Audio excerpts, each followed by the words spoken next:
Okay, good morning, and thank you for Morning, joining Jonathan. us. And Most welcome. could you tell us in the Sayville community your full name? John Lawrence Wells. All right. Where and when were you born? I was born in Southside Hospital in Bayshore, and it was 1930. All right. Great. So you were born in the hospital. Other folks have been born at home. Well, Many I'm not were, that old. You're right now. They did have hospitals. Absolutely, and good ones, Yeah. and good ones. Many have been born, in the city at home. So you're the first person that I've interviewed that's been born in the hospital. So that's just an interesting difference there. What are your family's origins?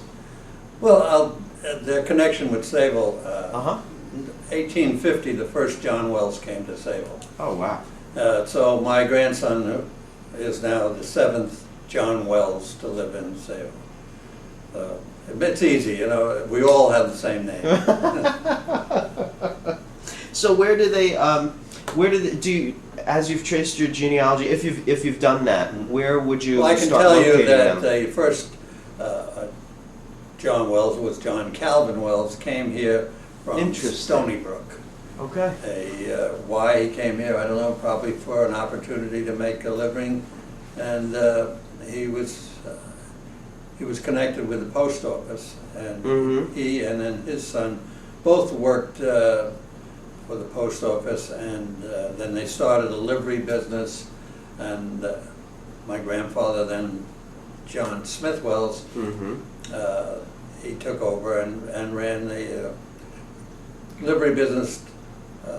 There was a way of transportation, and with horse and wagon, and which eventually, when the cars came in, he had a bus for school. It was Sayville had 2 school buses then.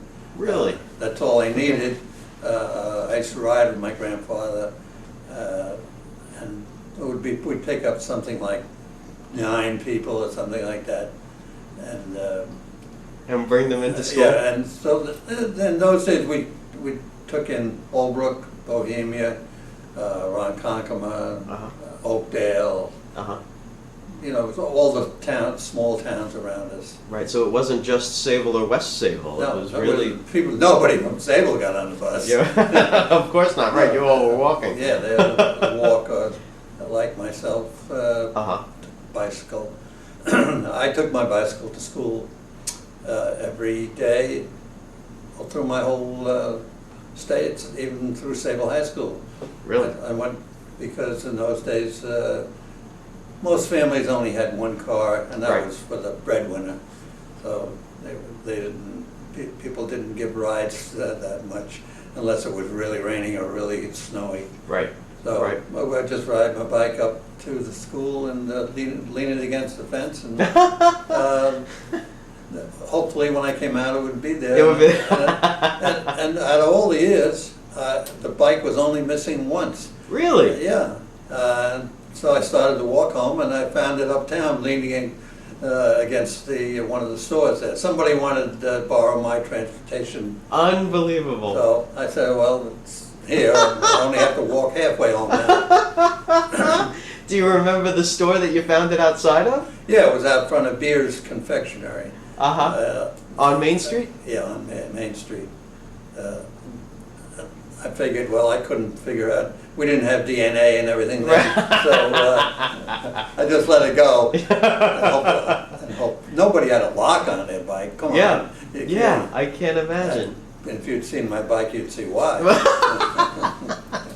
And now, Beer's Confectionery, my suspicion is that it was somebody younger that took that bike to run over there. Do you think I didn't go to You're right. for ice cream or something? If I had an extra nickel or dime, I would be there too. But and as when I talk to the children in the other schools, the lower schools now, they are really startled that I tell them that I rode home for lunch every day. Because they don't do that now. No. I always went home. My mother watched and said, "You better start back." And I said, "That's all right." And I did, and it worked out fine. Never thought anything of it. You're right. Where so they had a livery business here was it in Sayville? that Yeah, they had that on business? Railroad Avenue. Oh wow! Yeah. What just for present day's sake, if we looked at Railroad Avenue today, where would it be? Well, the way it worked, and at the corner of Railroad Avenue and Sayville on the east side, the first building was the Kensington Hotel. Yes. And then there was a group of stores, of about 4 stores, and then came our property, the Wells Livery. And the house that was to the north of us is still there. So it was between the first house, or it's a former business now, that house belonged to Billy the Barber. Mm-hmm. And as I said, it was kind of fun to have him as a neighbor, because when he was giving shaves or haircuts, Mm-hmm. and he was a adamant, hard-working fireman, the fire whistle blew when you were either left in the hole left in the chair, with lather on your face, or half of your haircut, and he would race uptown to the center of town and jump, and the fire trucks would always stop, pretty much stop, for them to get on, the firefighters to get on. And as I've often said, I don't think he ever missed a fire, and he never missed a truck either. That's where we were. In other words, right opposite Center Street. Yeah. If you're familiar. If you went right across the street, it would be our north boundary line of our property, going south. Okay. Approximately 125 feet or something like that. Oh wow. And it went from there all the way through to Smith Street. Oh wow. I don't know if you know Smith Street. That's the little lane like behind. Yes. Running parallel, more or less, with Railroad Avenue and Lincoln Avenue. Yes. It had its own name. For some reason, it was called Tin Can Alley. Huh. And Okay.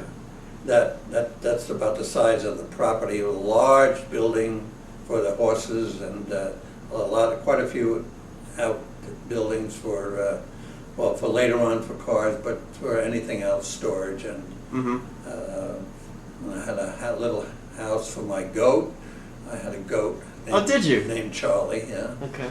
And well, the way I got the goat, I don't know if this is interesting or not, but and going to school every day right up here on this Green Avenue, old 88, Mm-hmm. the crossing guard used to kid with me and said, "Would you like to have a horse?" And I said, "Yeah, I really would like a horse." And he said, "Well, I don't have one yet, but I'll keep an eye open for you." So that was sort of a standard thing. Okay. No, I didn't get your horse yet. Okay. And one day, when I was crossing, he said, "How about a goat? Would you like a goat?"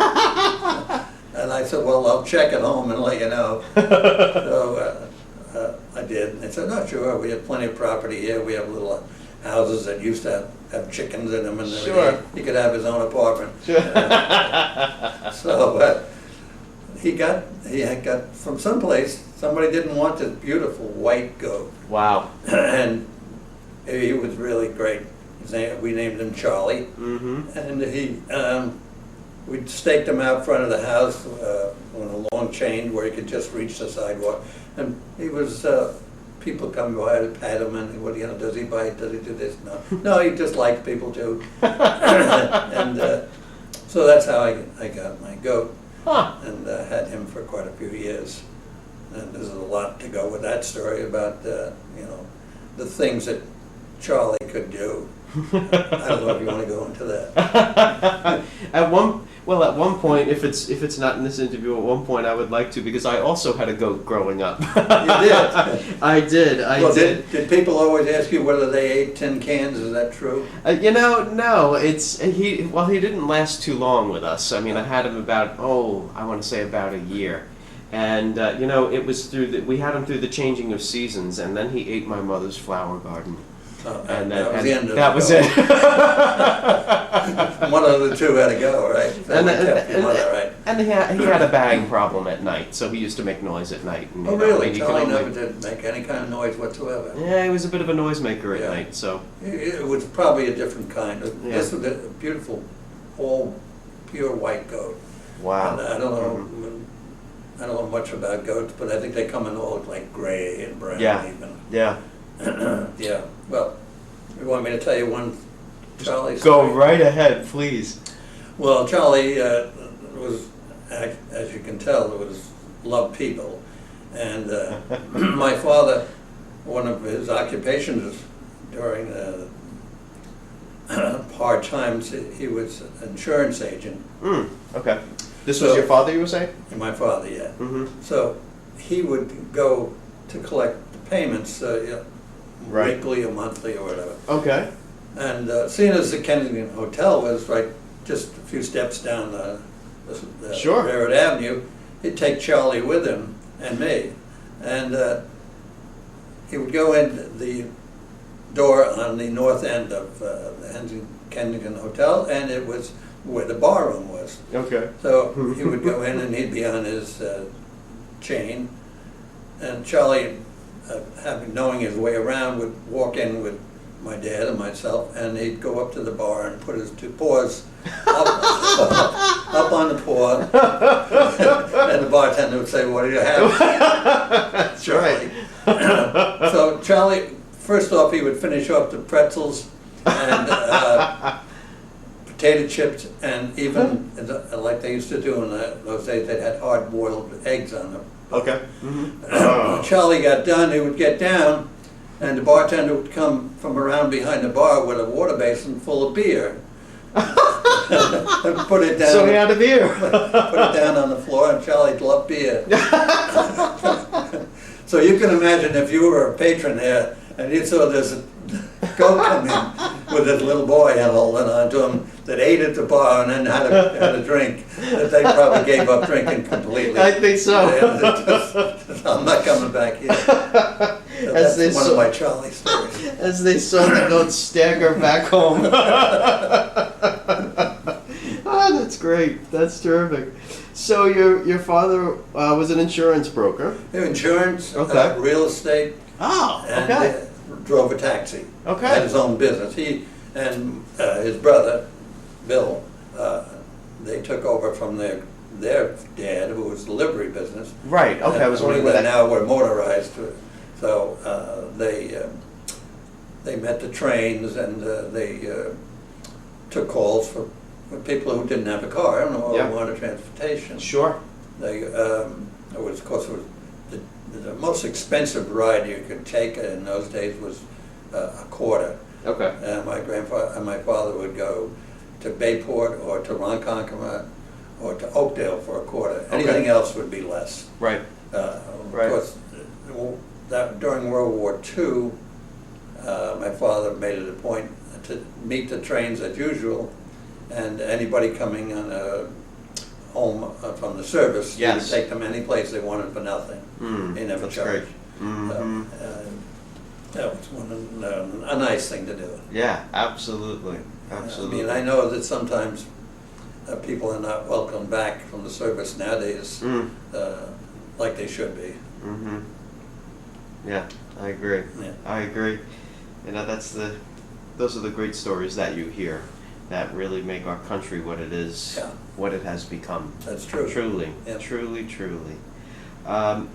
So, you know, it's interesting. You started to paint a picture of Railroad Avenue and the Kensington Hotel and the goat staggering back and forth. And so, No, I think can you he tell did stagger. He was very much good. better than He some held his people. liquor very well. It's like this ties in with it. I just written an article, hasn't been published yet, but about Smith Street, Tin Can Alley. Okay. And people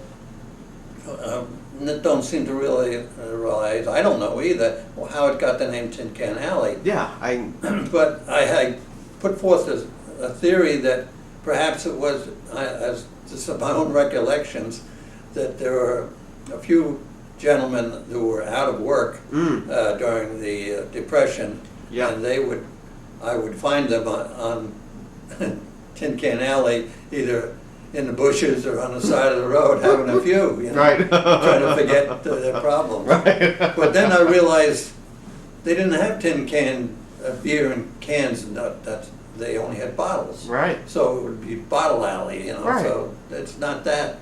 But I did talk recently to someone who lived at that time, Okay. and he said that he believes it's because more towards the northern end of Smith Street, there was at one time a junkyard with old car parts and Yep. cans and stuff. Yes. That's how it got its name. Okay. Now, when people see this, they'll say, "Oh no, that's not it." And maybe be nice enough to tell me how it did get that, because it was sort of an alley, or I have gone to the town, and it is a dedicated road now. Yeah. But it's got various legal widths ranging from 20 to 30 feet wide.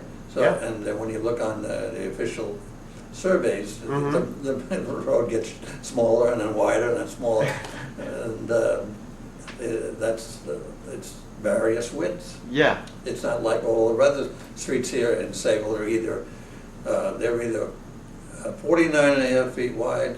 Oh, okay. You didn't know that? No. 60, or and in some cases even wider, and some, but see, the pavement on a 50-foot road is 34 feet wide, leaves 8 feet on each side. Okay. So people use that 8 feet if you go out and look, but it doesn't belong to them. Right. So those people who put rocks and stuff so you won't go up on their lawn, they're putting that up on town property. Interesting. Interesting. Yeah, you do see that off and on in Yeah, you Sayville. do. What did the rest of, can you paint a picture of what the rest of the town looked like? Aside from the Kensington, we also mentioned the confectioners. Yeah. What else do you remember about Well, Main it was Street? Typical small town, where a lot of the shop owners not only had their business there, but they lived over the shops. So, and they were, I don't know, it's just a lot of small town things, you know. We had, we had the Suffolk County News, and we still do, and for a 20-year period, we had 2 papers. I believe it was from 1923 to 1943. We had the Suffolk Citizen. Yes. And that was interesting, because then we had 2 papers to read and get the same story twice. Different point of view. And that, speaking of the locale, one of the stores just north of the Kensington was where that paper was printed. And the other, I can recall 2 other stores that were there between the Kensington and the Wells property. One was Mrs. Levac's woman's apparel store. Really? Yeah, and C.M. Rogers liquor store. There's nothing there now except the parking lot. There is a person that I'm familiar with, that I know in Sayville, by the name of Violet Levac. Is she a relative of the? I don't think she is. Okay. Levac is a It's a Czech Bohemian, name. Right? Yeah. Czechoslovakian name. Yeah. Okay. And Okay. I know her well. She used to Yeah. live behind me when I lived on Collins Avenue. And I see her now at the Historical Society. Yes. Mrs. Levac had a daughter named Edna Levac. Okay, now we're talking I'm the talking Levacs about of the the apparel. dressmaker. Thank you. Okay, Yeah. good. And she graduated from Sayville High School. Okay. And but she was a bit older than myself and my sister. But they always welcomed us there to sit around and chat. And it was interesting to hear what Edna was doing. I went to the senior prom, or I did this and that. And we'd all sit there and listen. Yeah, then what? Oh, then we went down to the Cedar Shore and had dinner. Oh, yeah, what do you have? And so that was a lot of fun walking along. And it was very friendly along there. I've told this story in the article I wrote that C.M. Rogers, he used to a lot of times just sit out front of the liquor store, or stand up front when I came by on my tour of the town. Mm-hmm. He would say, "Hey, Johnny, how you doing?" I thought, "Okay, Mr. Rogers." He said, "Let me see if you have any money in your hair." And he rubbed my hair. And he said, "Yeah, I think I got something." And he'd say, "Oh, look, I got a dime. Do you want it?" "Yeah." "Oh, swell, thanks." He was really good at that. He found all kinds of money in my hair. Really? I don't know how that happened, but I went along with it. So that was always fun. That's great. That is great. Where, for instance, during summer and things like that, where did you play? Any place where there was room, Right. we played the ball all the time. Okay, It was yeah. like softball or hardball. Okay. But besides that, it was to the beach. We went to the public beach, which Okay. is now in operation. And you know the way it worked. You don't know, but I'll tell you. The way it worked is you took a quarter with you, Okay. and you gave it in to Mr. Sealand or whoever was the head of the public beach then, and you Right. went swimming. You got a locker and a key, and you had a strap on it. You could put it on your wrist so you wouldn't lose it, or if you're really daring, you can put it around your foot. Mm-hmm. And then when you were done, took a shower and changed, Mhm. you would bring the key back and you get the quarter back. Mm. Oh, okay. And so we, in my house, we used the same quarter for the whole summer. Right. Because I always brought it back. That's great. Put it on the shelf. That is great. On the back door when That's I was on my great. way to the beach. Yeah. Maybe at the end of the season, my mother would say, "Well, you can spend it." You're right. The beach quarter. That's yeah, right. it was a beach quarter. Well, you could get a lot Yeah. of candy for that. You know, Really? ice Okay. cream. Oh yeah. Yeah. That's another thing. We had another store that sold candy Mm. just north of the movies on Railroad Avenue on the east side, and that was Crutchley's. And they had penny candy. They had a counter that was the length of the building. Unbelievable. And you could just, it wasn't easy to decide how to spend 3 cents. You know? You're right. That's and right. get the most for your money. Oh, that's great. That was always fun. Unbelievable. So you spend a lot of time. Either playing ball with my friends. Yeah. Right. We weren't opposed to taking rides to, at least to Bayport, Blue Point, or Uh-huh. even to Ronkonkoma. Uh-huh. You know, you go up that road up to Ronkonkoma in those days, we'd be lucky if 2 cars passed you, you know. Yes, I've Riding- heard this about that road. Riding your bike up to at least the bridge, the railroad bridge in Ronkonkoma. Oh, wow. Yeah. And sometimes even right to the lake. It was always fun to go to the lake. Hmm. And we always seemed to be busy. You know, and I sailed a lot with wet pants in those okay. days in the summer. Okay. And when I got big enough, I spent time cutting lawns to get a big payoff, sometimes as much as 50 cents Oh, wow. for doing a real big lawn. And you had to bring your own lawn mower Yeah. with you, push Yeah. it through town Amazing. and push it back. But it was always busy. Seemed Yeah. like the summer really flew. Really? Yeah. Mm-hmm. And the library, that was another favorite place for me. Okay, go ahead. Yeah. Tell us about what was it like? Well, the library, And where was it? location was the same. Okay. On the corner of Collins and Okay. Middle Road. Mhm. It was a lot smaller. It was the size of the original house. Yeah. And had those big steps going up the front. And the librarian, when I first started going as a kid, was Mrs. Spooner, was a librarian. Uh-huh. And then Mrs. Half later. Right. And what I would do would go there and pick out a book and go into a so-called like a quiet room and read and put it back, look at any magazines or papers that were there. And Mrs. Hibb would always say, you know, we have a new book in, and it's all about World War II or whatever. You'd probably like it, you know. That she'd recommend the book, and I'd take it. And and I'd take it home and read it and then bring it back. And I'm proud to say that I never paid a fine. It was 2 cents a day. Really? But Okay. I always got the book back in time. Wow. That's why I'm so wealthy now. That's it. All those fines that you've saved. Yeah, that's right. Now, it was 2 cents a day then. I believe it's 5 cents a day now. That's not bad. Yeah. That's not a terrible increase. That's right. You know, I never that's thought of it that way. You know, It's that's- well worth it not to bring a book back. That's You made 3 cents. Yeah, right. Or you lose 3 cents. What did you do during the winters, and what were the winters like here at Sayville? I heard that it kind of cleared out. What were your impressions of it? What do you mean by cleared out? That many people would leave, just after Labor Day, and yes, there were a lot of people who rented. okay, I mean, that's one of the jobs my father had.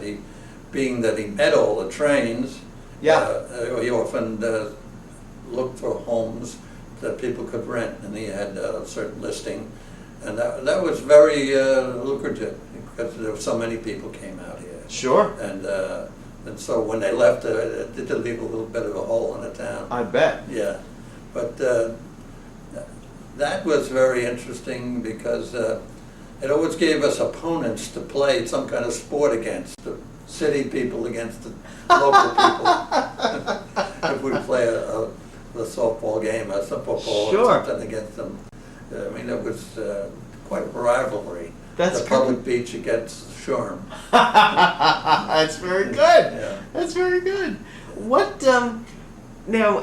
Did you play like? Did you do anything different as far as? Did you do a lot of outdoor sports in the winter, or were you mainly inside? How did you spend Well, the in the winters? winter, the only thing we did was sleigh riding. Uh-huh. We would go Yeah. to like Brook Street here in West Sayville and go down, heading east from the top of the hill, Yes. down, well, belly wop down, and then Mhm. down onto the pond, what hopefully was frozen. Would you? That's what I was gonna say. And then across the pond, and then drag it back up to the top. Yep.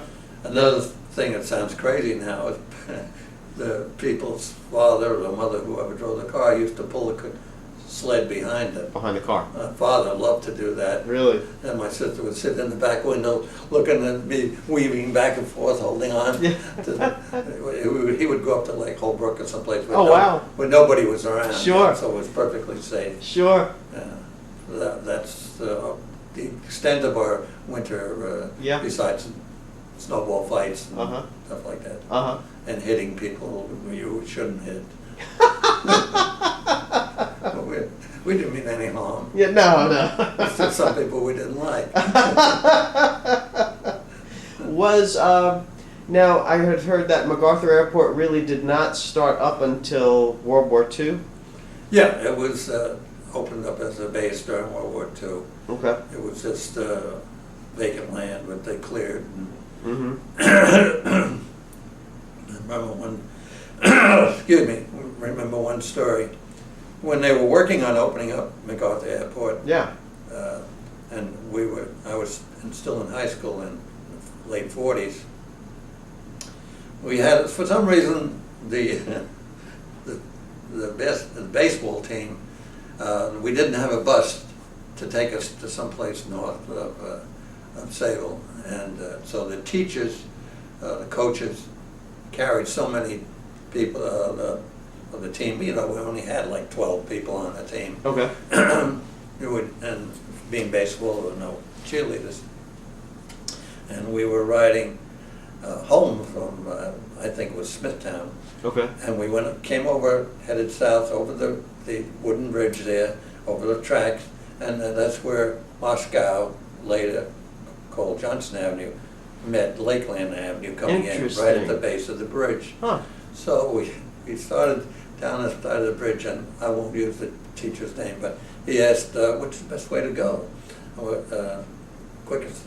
We all knew that Moscow Avenue, Johnson Avenue, then it was called, was closed, but you could go across, but they didn't like you to because they were building stuff. So we told him that Johnson Avenue was the best way.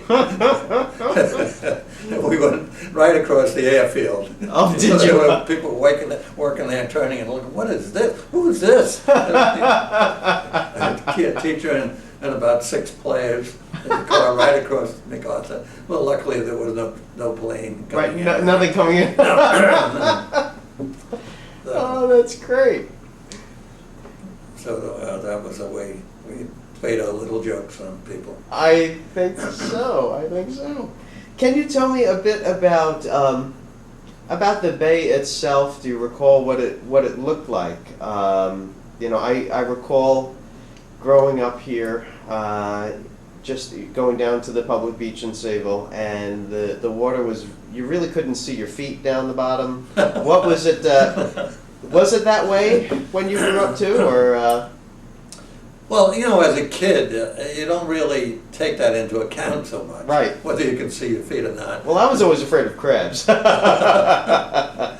Oh, they're afraid of you. Come on. I thought it was a lot more pristine in those days. Okay.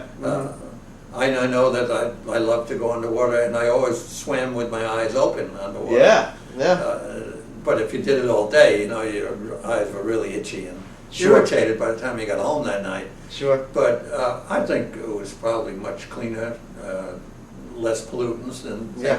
there was so much, later on, so much development, and everything went down the road right into the bay, whenever it rained and everything, picked up whatever it found Sure. on the way, and people were not so careful with what they threw out in the drain on the street, or they changed the car oil and throw it down there, Oh yeah. and that would go right down to the bay.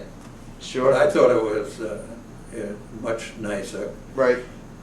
And very few people had swimming pools. So I don't know if you can remember that, but it was a big deal later on. But I liked swimming. I had one disadvantage is that I always had tended to burn when in the sun, so I would swim at odd hours. Yeah. The midnight hour. Yeah. No, I went down to go to the beach about like 4 in the afternoon when the Yeah. sun was coming down. Sure. Because Sure. I couldn't hang out in the sun. because Sure, you I'd get just all burned. burn to a crisp. I Yeah. know. I'm the same way. And so I never have been a fan of the sun. Mhm. But it was a lot of fun. All the kids were in the same, I was going to say in the same boat, but in the same bay. Right. It was, I think it was a pleasant way to spend the summer. Sure. And sometimes in the evening when I went after 4, the family, particularly my sister and my mother, would bring a supper down to the, Yep. and sit in a spot in the shade or Yeah. out on the beach. Sure. It was nice. I think our parents liked it, that we did that because it tired us out. Because we were down at the beach for a while, running around and acting like a fool. I think that we were really tired and ready to go to bed. But it was, like I said, you could tell there was sort of a rivalry between the public beach and Sherm Sure. Club. When people who really had some money lived, didn't live, but they hung out there. Uh-huh. And it was always like a big thing let's go out in the bay and swim west and sneak into the shore. I don't know why that was a thrill, but because we weren't supposed to be there. Right. Tell me, did most people have a boat in Sayville? Like, it seems to be very, very prominent to have sails. It was a big thing for the summer, and I wouldn't say how beautiful some of the boats were, but a lot of people had a craft of some kind. Right. And the people that had more money, naturally, they had really nice boats. Sure. And you'd see so many more out there than you do now. This is what I'm hearing. Yeah, This is they would either go over to the beach and clam in the flats or something like that, or go walk through to the ocean. Yeah. But there was people would just go out, throw over a hook to the family and sit on the boat and have whatever they're going to have, whatever meal and drinks or whatever there was. I mean, you couldn't find a docking space along the shore. Browns River and Greens Creek, all of them were packed. Sure. And sailboats, the regattas there every Sunday. It would be 100 boats sailing. Oh my. All the different classes. Yeah. Some of the classes had two had 2 divisions in it. There was so many they couldn't all start at once. Oh my goodness. So it was a wonderful pastime. And I spent a lot of time sailing with the wet pants. And I didn't ever own a boat of my own, but I crewed for friends of mine. For them? Yeah. And so sailing was the most prevalent way to go boating. Motor boating wasn't really that prevalent. Sailing was, yeah, Was in the the thing. early years, yeah. Mhm. I sailed, you know, and when you had it, according to the wind, it could take you forever to get out of Browns Creek. You had to tack this way, this way, this way. And sometimes on Sundays when they had the regattas, you could see them coming out of Browns Creek, and they better get there in a hurry because there's a warning gun. Oh no. Yeah. Sometimes you just make it to the starting line. Really? But it was fun. You know, if you were an early bird, you could dive. Even though you weren't a member of the Shoreham, because you were in a wet pants, you could dock there and go in and get a soda or something. Oh, how do you like that? Yeah. Okay, so there And was then some sort of agreement. Sunday night is when they had their meetings and gave out the little pennants for if you happened to win your class. Yeah. So I got to, you know, So rub what- elbows with the finest. The people that really belonged there. Did you ever win any pennants? Oh yeah. Great. I sailed with a lot of good sailors, Mm-hmm. and that was it got in fact so much it was almost boring. And so if you were in a certain class and the other sailors weren't that good, Right. But it was all for fun, and it was a nice way Yeah. to enjoy it. And you got to understand the bay a lot. You know, it meant nothing to get soaking wet. I mean, Yeah. you didn't have to have some kind of slicker on it. You just wear a bathing suit. Right. That's Right. all. And you'll dry off. Right. That is great. That's terrific. That paints a great picture of what summer was like. So you went to school in Old 88? Yes, I building? did, up to 3rd grade. Okay. Ah, okay. And then we moved over to the new school. Really? Okay. So now, was this the junior high that is currently Suffolk Community College? The junior high, Or the new, you mentioned the new school. Is well, it, the new school I'm talking about 1938, 39. Go ahead. Was the Green Avenue Elementary School. Thank you. Okay, so south of us. Okay. We went south. Uh-huh. And then all the way through the 8th grade. Okay. And then north all the way to the high school. Yeah. And the old 88 was being used for other things at the time, whatever. Oh, and the college, Delphi College came in there. Oh, yeah. Yeah. And Yeah. then Dowling. Okay. And then they moved. What was it like going to school in Old 88? Well, Any recollections or yeah, well, sure. thoughts of it? As you can tell, there are a lot of recollections. No? I remember one recollection when I was in kindergarten there. I think they have full day kindergarten every place now. I'm not sure, but it was Right. You were in the morning class the first half of the year, and then the second half you were in the afternoon. So and it was usually alphabetic. Okay. You know, the first half of the alphabetic would go in the morning, and then halfway through they'd switch and go to the afternoon. Okay.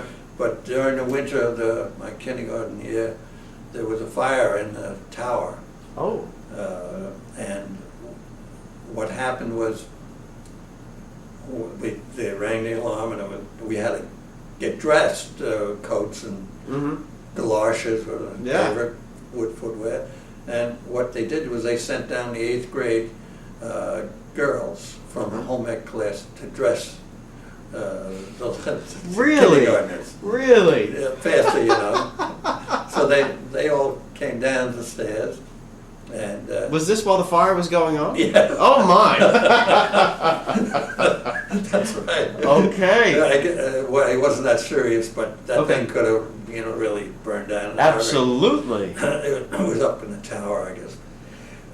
Excuse me. And so we went out and stood around in the cold until they said it was really okay. It was just a small fire. Mm. And we came back in. And Mm-hmm.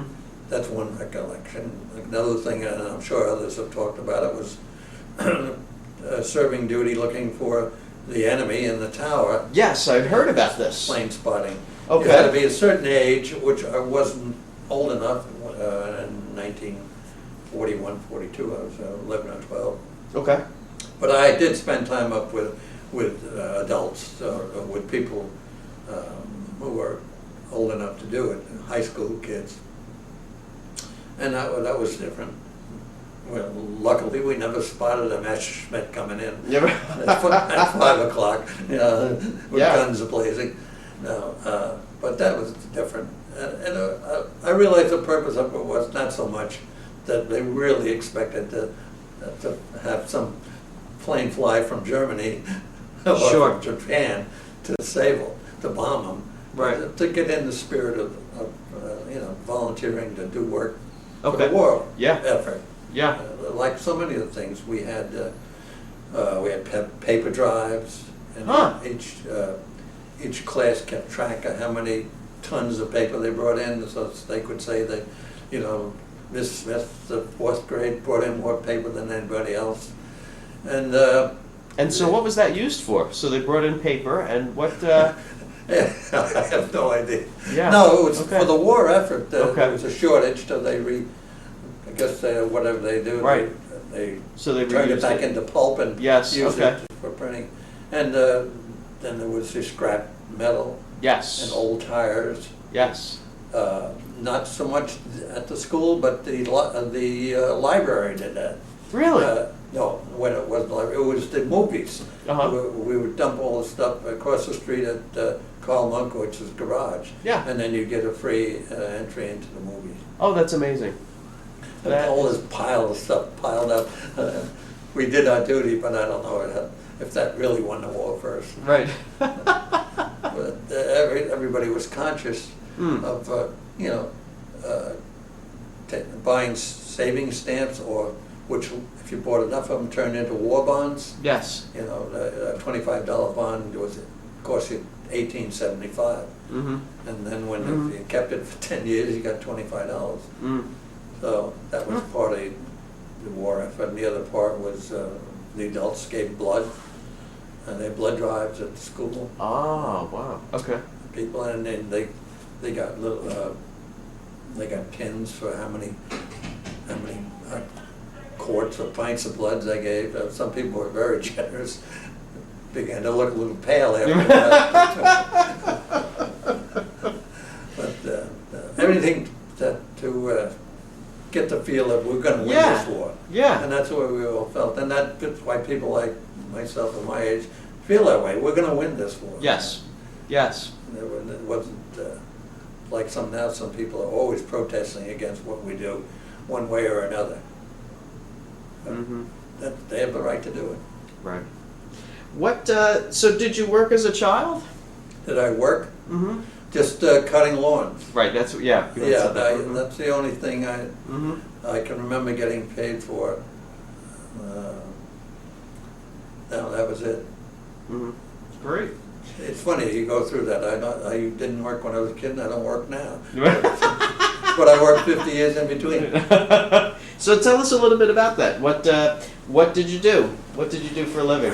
Well, I got into this surveying business, land surveying, Yes. and I started as a field man, working outdoor on a party that went out.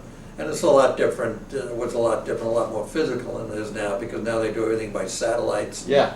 turning angles, and we had to cut every line that we went down, Oh wow.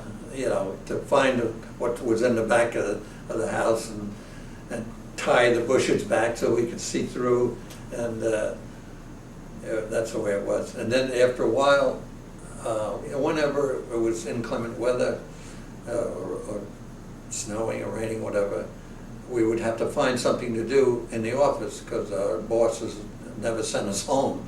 Yeah. They weren't going to pay us for doing nothing. So one of the things I started doing was drawing maps. I'd never done it before, but I did it. And after a while, the person I worked for said, well, I don't want you to go out in the field every day. I'll send the other guys, but can you draw some maps? We're a little behind. So I worked my way eventually into being full-time inside as a draftsman, which I was happy to do because as I was getting older, I was saying, you know, it's awful hot out here and it's awful cold out here. And it's okay now, I'm only 21, but what about when I'm 41? I'll probably say I'd rather be inside. So I was happy for the change. So from then on, I worked inside the office. And the only other job besides drafting for surveyors was I worked for Brookhaven Lab as a draftsman for 10 years. Oh, wow. But I never left the field of drafting, and then I went back into surveying. So that's pretty much what I did for a living. Yeah. Oh, one other thing, it wasn't for a living, but what I got paid for, I was a high school baseball umpire for 40 years. Oh, that's great. Which was a nice side job because something, you know, once I got in my 30s, I wasn't too active anymore. I realized it was a young man's sport, so it was good. I could work for somebody who would let me work whatever hours I wanted to work. So I could leave at 3 o'clock or 3:30 or 4, whatever, to get to the field in time. And the way it worked with my bosses was I would come in early an hour or stay late an hour. Sure. So I always had, in fact, I actually worked out I had more hours than I usually had. So that was nice to be able to work outdoors, you know. And it was, you know, fairly short season, about 3 months or so. So, and that was our pay got better and better. Oh, wow. You probably have no idea what a person would get for umpiring a game now, but it's over $100.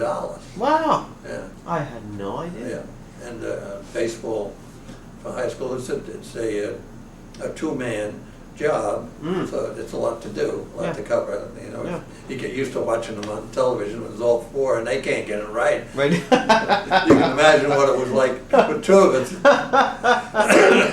Yeah.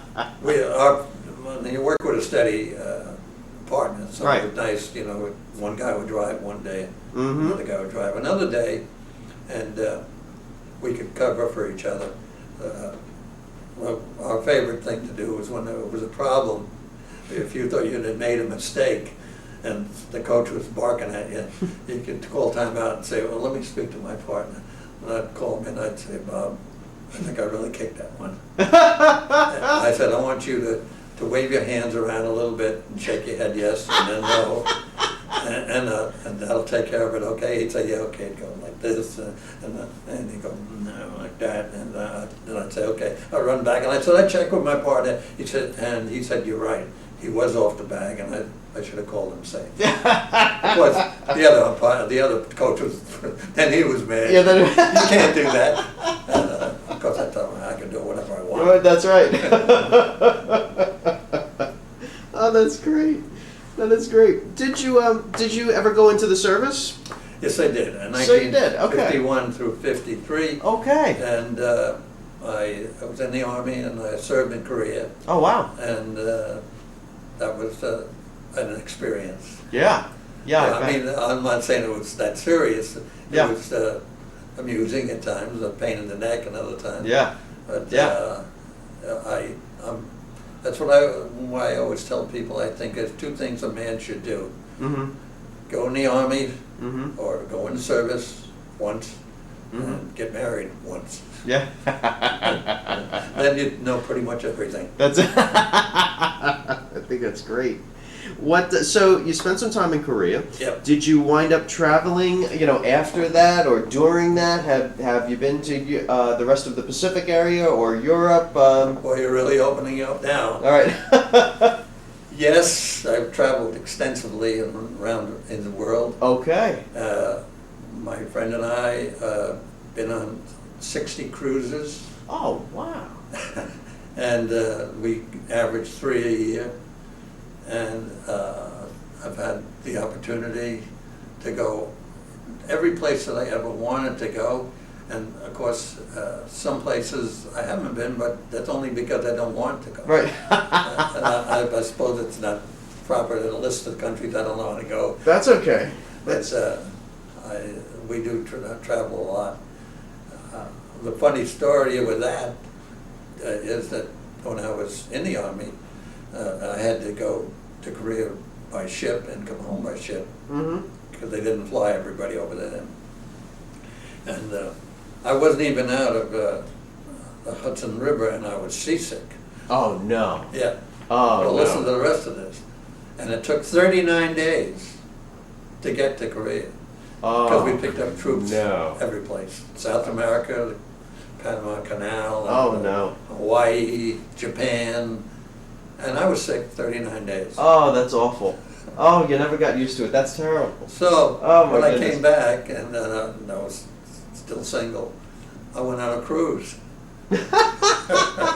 Yeah, you know, this doesn't match with somebody who's been on 60 cruises. I know, so that's why. So what happened? So I was sick. All right.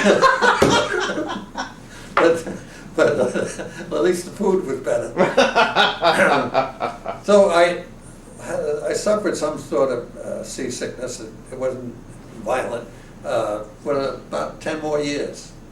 Really? And my friend, she said, I don't know how you can go on these cruises when you're seasick all the time. I said, I love them. And I tried Dramamine and that. Sure. It was okay. I wasn't that violently ill. I was kind of old hat for me. And now I no longer get sick. Now, I will tell you how to do that. Ancient Chinese secret, ginger. Really? It does work, huh? So you can either take ginger pills, Mhm. or when you come out of the dining room in Yeah. a ship, if they have a bowl of ginger out, you know the weather is going to be bad. Oh, because they're People preparing don't you notice already. it. I notice it. Really? And and I started taking ginger maybe 15 years ago, and it completely went away. Unbelievable. And I always brought ginger pills, and I haven't used them 10 to 12 years. Really? I've never even felt queasy since then. Really? Yeah. Now that's fascinating. Interesting. I know that ginger can settle your stomach, but Yeah, well, it worked for me. That's And- amazing. and a lot of people will claim that it's all in your head, but Mhm. it isn't. Yeah, yeah. What?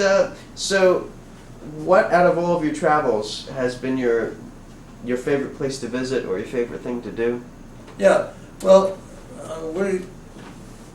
my friend and I are both descendants. My mother was English, Okay.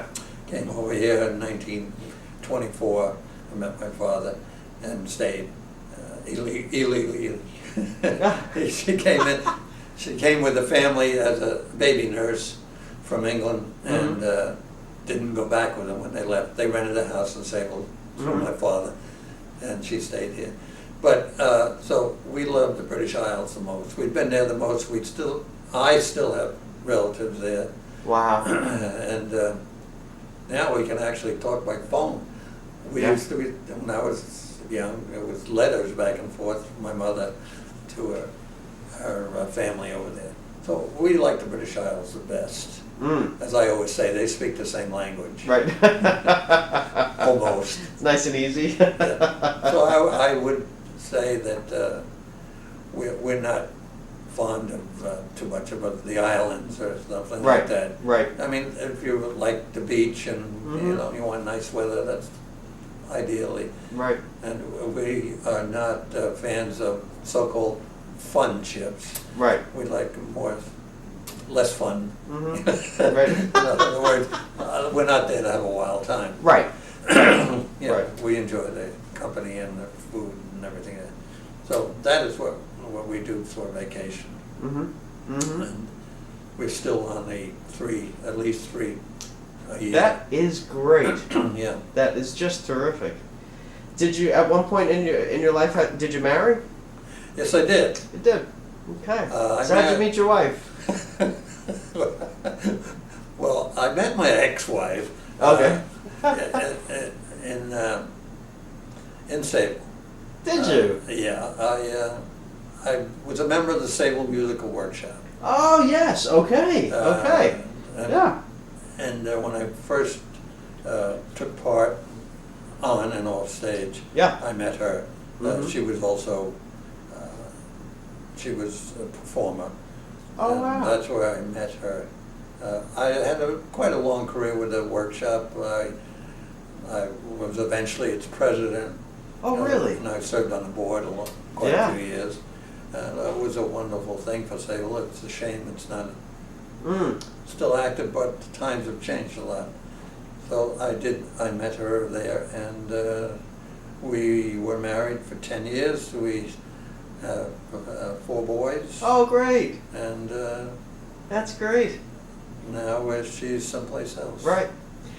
Tell me about the Sayville Musical Workshop. When you performed, was it primarily during the summer, or was this an all year round thing? Or No. Well, their policy, by the time I joined up with them, was to do 3 shows, perform 3 shows a year, and what they call, we do 1 musical and 2 straight shows. In other words, a serious drama or Right. a comedy.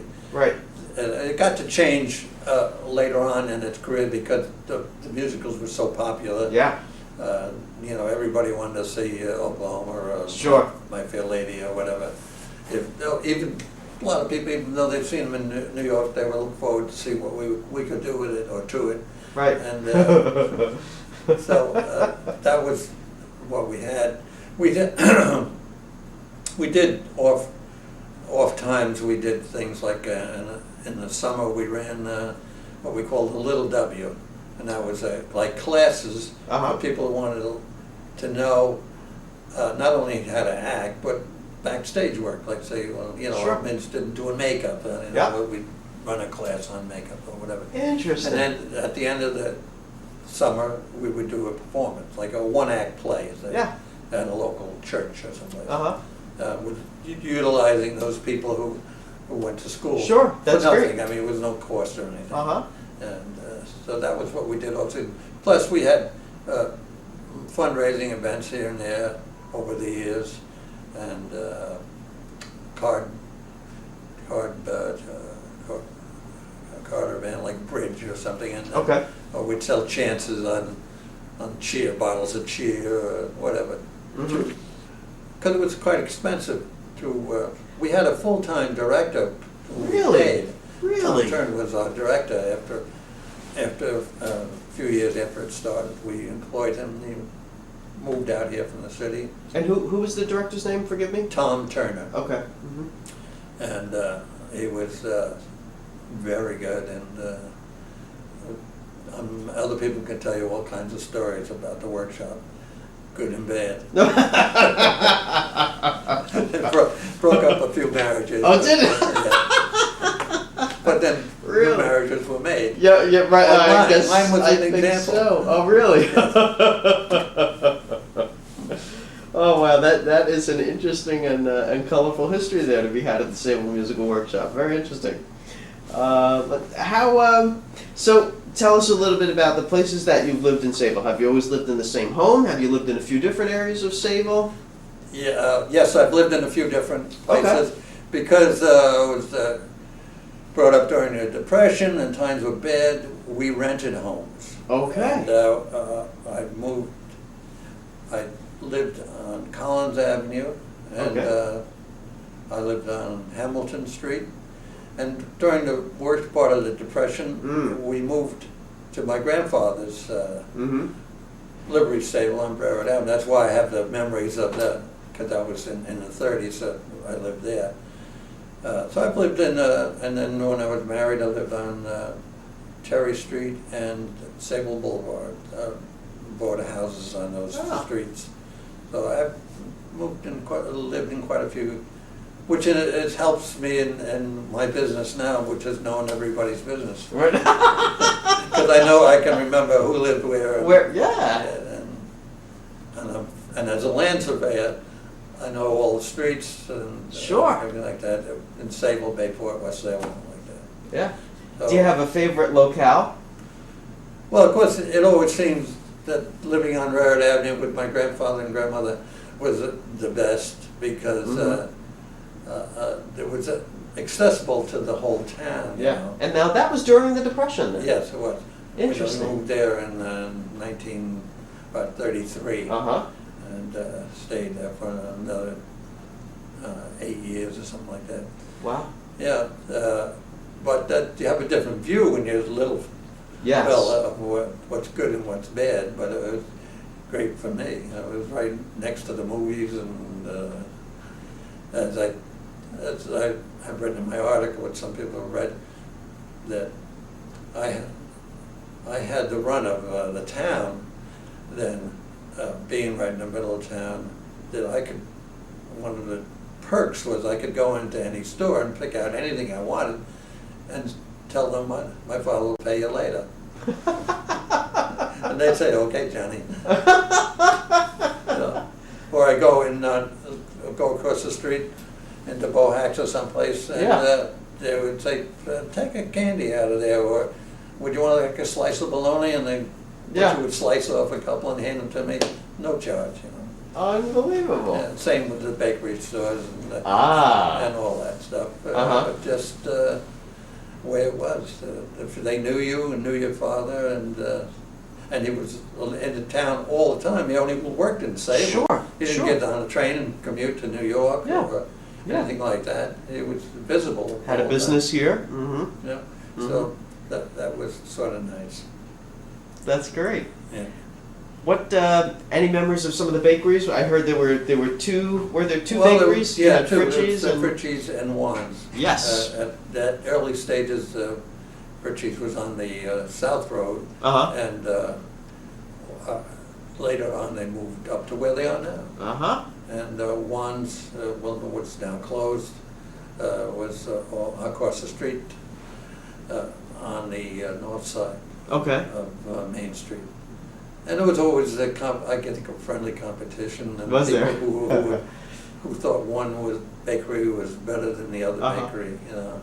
And I don't know. I mean, I wasn't that fussy. Whatever I could get. Me either. Anything sweet. That's great. That's great. So, can you tell us how has the town changed? For the better, for the worse, or what are the changes that you have noticed? Well, of course, it goes without saying, it's gotten larger. Sure. It's not. You don't know everybody anymore. That's the biggest change. Yeah. I mean, I still think it's a great town. Obviously, it's my town, but that's what I miss the most. Up until fairly recent, I could almost tell to you where everybody lived, or who lived in that house, or some sort of history about the people that were here. Sure. And now I realize, being as old as I am, a lot of people have passed on, and other people have moved away, and it's a little not as warmly as it was before. But you can't expect that to stay the way it was. And like I said, you have a different perspective, but maybe it wasn't so great. I didn't know the bad part. But I think it's a great town. Or I wouldn't be sitting here. Right. Or have lived here all your life. Yeah. So, definitely. And I'm up here all the time. Absolutely. Always involved. Always doing research. Yeah. That's because of looking for things about my family, which in turn leads me to things about other people I know that I make copies of and give them to them. Say, did you know that your grandfather shot your grandmother? That's great. So that's what's fun and about the library to me. It is. It helps me in my research, and being a member of the Sayville Historical Society. Yes. It's handy. There's things come in every day, almost. People wanting to know something. Yeah. I also belong to the St. Anne's Historical Society. Oh, wow. St. Anne's Church. And they get letters all the time about who was baptized or who wasn't, who was confirmed, Sure. or who was married, Sure. and when. So I don't mind looking into their records and finding it out, and it's a great pleasure to write them a letter. I'm not a computer guy. Write them a letter and tell them what I found, or make copies of what I found. Amazing.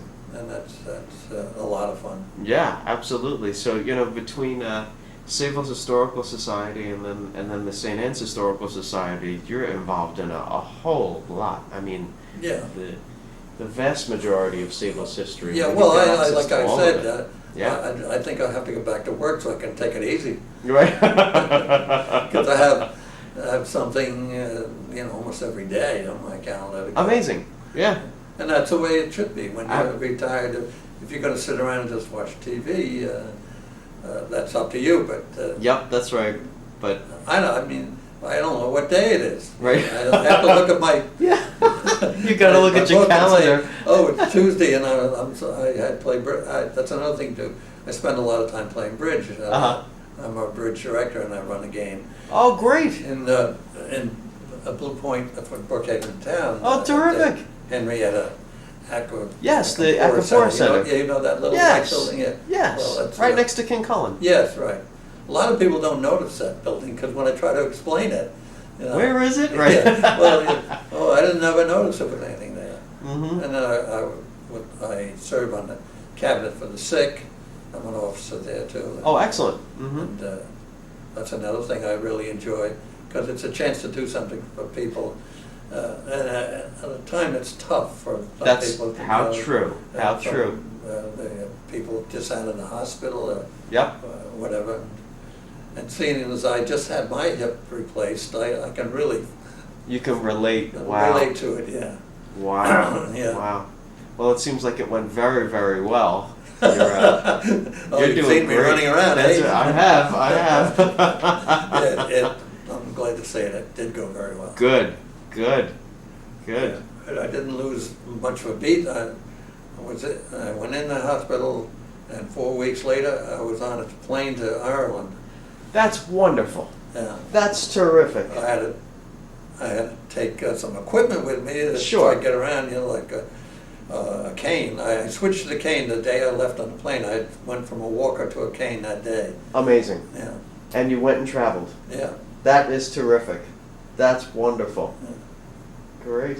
Well, it doesn't do you any good to sit around if you can do something else. That's right. That's right. To stay active. Yeah. Wow.